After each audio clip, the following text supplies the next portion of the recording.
Polri mengungkap komitmen mereka untuk memberantas korupsi. Selama 2024, Satuan Khusus Pencegahan Tindak Pidana Korupsi Polri mengklaim telah 153 kali berkoordinasi, 135 kali menggelar sosialisasi, serta mendeteksi dan mengawasi 12 bidang strategis.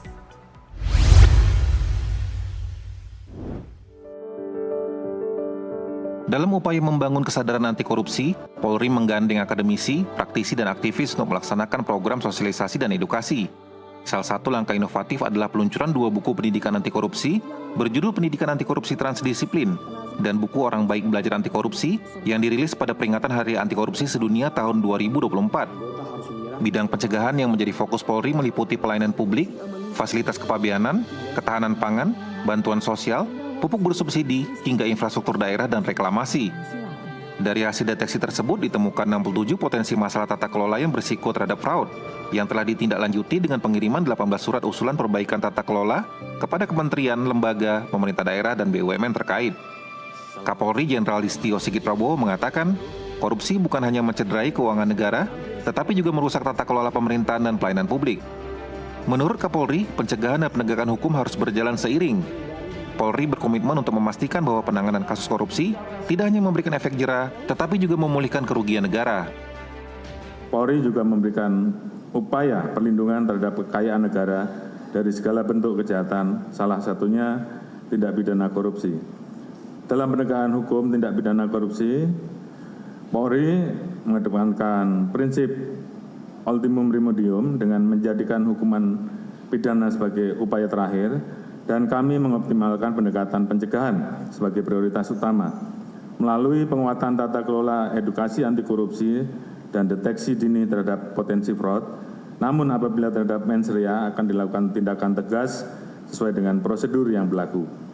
Sepanjang tahun 2024, Satgasus Pencegahan Tipikor Polri telah melaksanakan 153 kegiatan koordinasi, 135 sosialisasi dan pendidikan anti korupsi, serta deteksi aksi monitoring pada 12 bidang pencegahan, yaitu pelayanan publik terkait dengan fasilitas kepabeanan, ketahanan pangan, bantuan sosial, pupuk bersubsidi, infrastruktur pertanian, dan pinjaman infrastruktur daerah, penerimaan negara terkait dengan jaminan reklamasi, dan beberapa kementerian lembaga lainnya.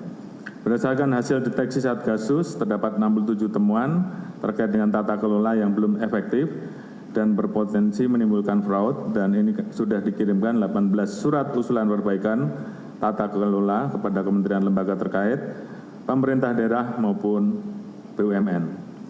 Kemudian kami juga melakukan sosialisasi dan edukasi pendidikan dengan melibatkan para ahli, akademisi, aktivis praktisi, dan pihak terkait lainnya, dan menyusun 2 buku pendidikan anti korupsi berjudul Pendidikan Anti Korupsi Transdisiplin dan buku Orang Baik Belajar Anti Korupsi yang di-launching pada saat Hari Hakordia 2024. Polri juga menegaskan komitmennya dengan membentuk Kortas Tipikor yang bertugas menangani dan mencegah tindak pidana korupsi, sekaligus mengamankan aset negara.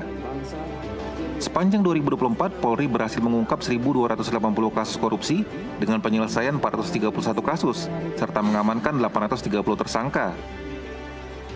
Bapak Kapolri selalu menyampaikan bahwasannya Polri akan menuju mencapai untuk organisasi yang modern. Ciri dari organisasi yang modern adalah bisa menerima masukan dan kritikan, dan kemudian ini akan menjadi bahan evaluasi untuk perbaikan ke depannya kepada masyarakat. Seperti itu. Tentu ini adalah bagaimana Polri hadir di tengah-tengah masyarakat untuk mengamankan kegiatan sesuai hakikatnya pada amanah undang-undang, pemeliharaan Kamtipmas, dan juga tentunya memberikan perlindungan, pengayoman, dan pelayanan kepada masyarakat.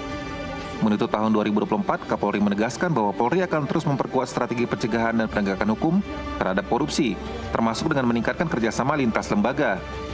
Dengan berbagai langkah strategis ini, Polri optimistis dapat berkontribusi dalam memperbaiki tata kelola pemerintahan dan membangun Indonesia yang lebih bersih dan berintegritas.